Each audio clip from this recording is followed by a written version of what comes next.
고흐는 유럽에서도 잘 안 보이는 나라죠. 예, 잘 안 알려진 나라, 네덜란드 태생입니다. 고흐는 1853년 3월 30일에 네덜란드의 준데르트라는 작은 마을에서 태어났습니다. 그의 아버지 테오도리스 반 고흐 목사는 개신교 칼뱅파의 목사였어요. 아버지의 월급으로는 대학에 갈 만한 형편이 되지 않았기 때문에 고흐는 고등학교를 마치고 17살에 취직합니다. 고흐가 취직한 직장은 삼촌들이 다니고 있었던 그림을 거래하는 구필이라는 이름의 화랑이었습니다.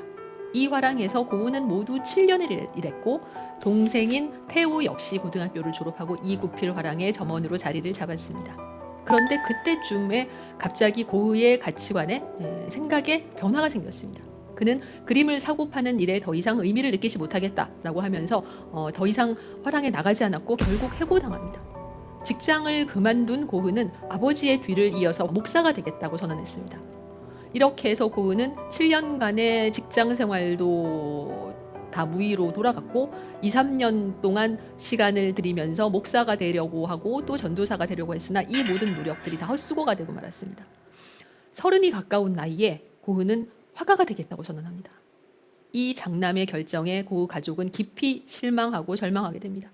이미 나이가 30이 가까웠는데 미술학교도 다니지 않았는데 어떻게 화가가 될 것이냐라는 고흐 부모의 걱정과 염려는 어찌 보면 지극히 타당한 것이었죠. 이렇게 해서 고흐는 부모와 심각한 불화에 휩싸이게 되는데 이때 형의 뒤를 이어서 구필화랑에서 점원으로 일하고 있었던 4살 아래 동생 테오가 고흐에게 제안합니다.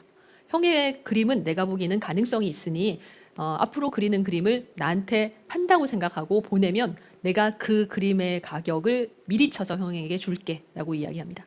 쉽게 말해서 이 동생이 형에게 생활비를 댈 테니 걱정하지 말고 그림을 그리라 라고 이야기를 한 셈이죠. 이렇게 해서 고흐는 이때부터 10년 가까운 세월 동안 자신의 그림을 동생에게 보내면서 이 그림에 어떤 내용을 담았는지도 편지로 설명하게 됩니다. 이것 때문에 우리는 고흐와 테오 사이에 오간 수많은 편지, 특히 고흐가 테오에게 보낸 편지를 볼 수 있게 된 셈이죠. 그러나 이 결정은 테오에게는 상당히 무거운 경제적 부담이었음이 분명합니다. 고흐와 부모 사이의 관계는 점점 나빠집니다. 아버지인 고흐 목사는 돈을 벌지 못하는 아들을 드러내놓고 냉대했습니다. 이 당시에 부모님과의 불화에 대해서 고흐는 테오에게 편지를 써서 부모님은 마치 나를 집에 들어온 털이 더럽고 발이 물에 젖은 거칠고 사나운 개처럼 취급한다 라고 불평하기도 했습니다. 점점 사이가 나빠지던 아버지와 고흐는 1885년 초에 큰 언쟁을 벌입니다.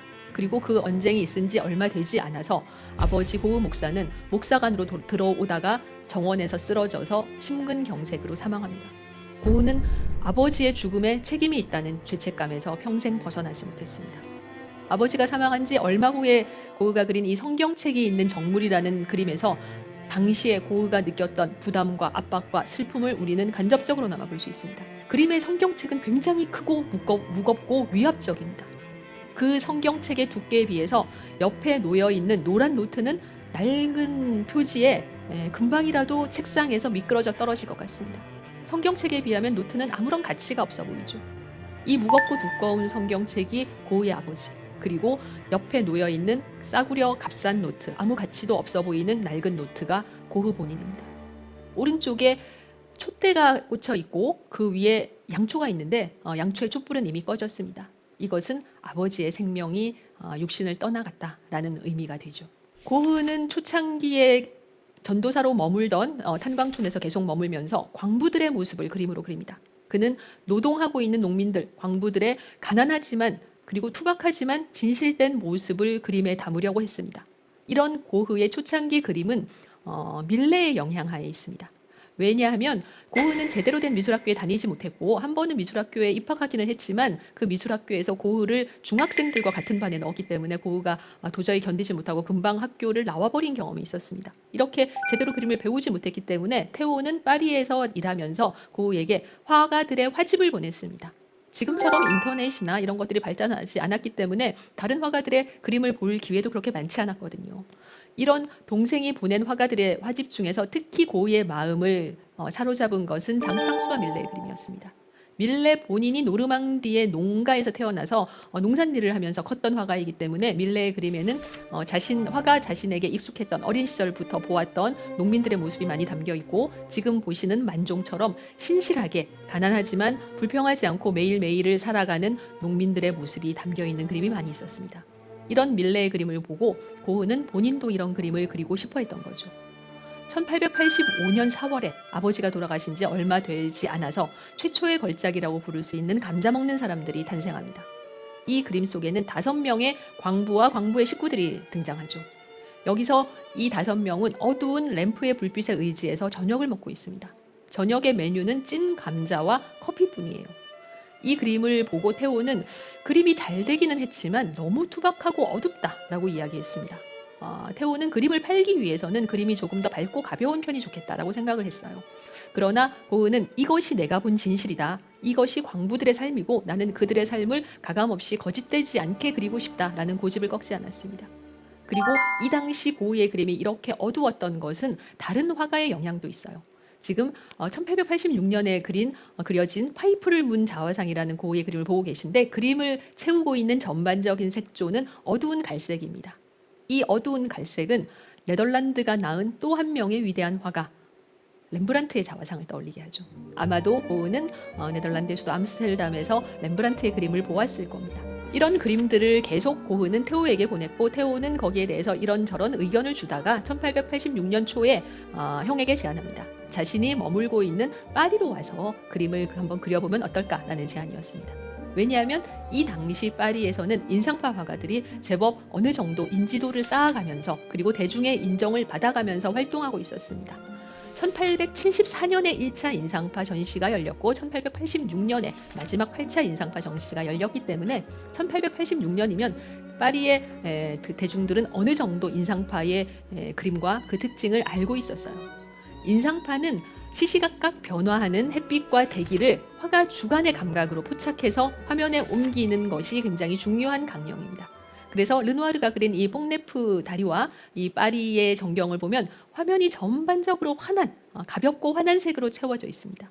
심지어 그림자마저도 검은색으로 칠하지 않았죠. 화가는 그림자를 푸른빛이 섞인 회색으로 칠했습니다. 사실 햇빛 아래에서는 검은색이나 어두운 색이 나오기가 좀 쉽지 않죠. 햇빛 아래에서는 모든 것들이 환하고 밝게 보이기 마련입니다. 이런 경향이 당시 파리에서 유행하는 경향이었기 때문에 태호의 입장에서는 형에게 이런 그림들을 파리에 와서 직접 보고 그리고 자신의 그림 경향을 조금 더 변화시키고 발전시키기를 원했던 것 같아요. 그리고 고흐도 태호의 제안이 타당하다고 생각했기 때문에 1886년 초에 고흐는 태호가 살고 있는 파리로 가게 됩니다. 자, 파리에 왔을 때 고흐의 그림이 어떤가요? 확실히 좀 밝아졌습니다. 그러나 아직까지 우리가 고흐 하면 떠오르는 이 화가의 특징이 그림에 보이는가 하면은 별로 그렇지 않죠. 이 그림은 고흐의 그림이라고 보기에는 좀 지나치게 평범합니다. 또 이런 그림도 그렸는데요. 이런 그림을 통해서 고흐가 당시에 파리에서 유행하던 여러 경향들, 인상파나 또 1886년 마지막 인상파 전시에서 쉐라가 그랑드자트 섬의 일요일 오후라는 그림을 들고 나왔는데, 이 그림은 점묘법이라는 혁신적인 기법으로 그려져 있죠. 그림에서 모든 선을 제거하고 색깔의 혼합도 이루지 않고 빨강, 파랑, 노랑 또는 초록까지 3원색이나 4개의 원색을 사용하되 이 4개의 원색으로 무수히 많은 점을 찍어서 눈에서 색의 혼합이 일어나도록 만든 그런 대단히 혁신적인 기법입니다. 이 기법도 고흐는 보았던 것 같아요. 그리고 자기 스타일대로 이 기법을 한번 이용해 보려고 한 것을 우리는 이 그림을 통해서 느낄 수가 있습니다. 아무튼 고흐는 파리에 와서 분명히 변화를 이루고 또 발전도 하고 있었습니다. 가장 중요한 변화는 파리에서 여러 번 꽃을 담은 정물화를 그리면서 밝은 색채의 사용에 대해서 고흐가 눈 떴다는 점입니다. 지금 보시는 이 글라디올러스가 꽂힌 꽃병을 보면 고흐가 1885년경에 그렸던 그림들, 농민들의 그림이나 감자 먹는 사람들보다 확실히 밝고 선명한 원색을 쓰고 있고, 또 그리고 그런 색깔의 사용이 그리 어색하지 않다라는 점을 알 수가 있습니다.